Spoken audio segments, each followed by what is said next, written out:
নিচে এখানে যে ম্যানহোল আছে সেখানে যে ফুটো সেখান থেকেও জল বেরিয়ে এসছে, নোংরায় ভরে গেছে।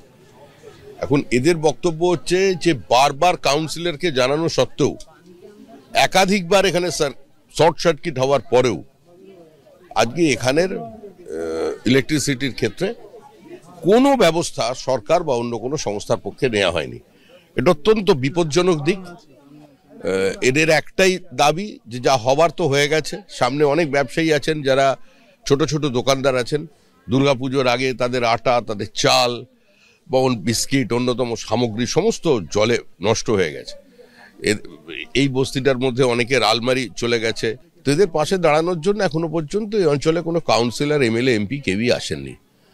এখানের বিধায়ক 64,000 ভোটে উপনির্বাচনে জিতেছিলেন, আর এর ঠিক 100 মিটার দূরে কাউন্সিলরের বাড়ি, এখনো পর্যন্ত আসেননি। এই যে 11 জনের প্রাণ চলে গেল দুর্গাপুজোর সময়, মুখ্যমন্ত্রী কখনো বিহারের দিকে, কখনো ডিভিসির দিকে আঙুল তুলছেন, কখনো আবার একটা বেসরকারি সংস্থার দিকে তাকিয়ে বলছেন এরাই সব ব্যবস্থা নেবে। কিন্তু আসলে কলকাতা শহরের মানুষের নিরাপত্তা কোথায় সেটাই পেয়ারা বাগান বস্তিতে দাঁড়ালেই বোঝা যাবে, এবং এখানকার মানুষদের সঙ্গে কথা বললেই বোঝা যাবে যে বারবার এরা কমপ্লেন করেছে।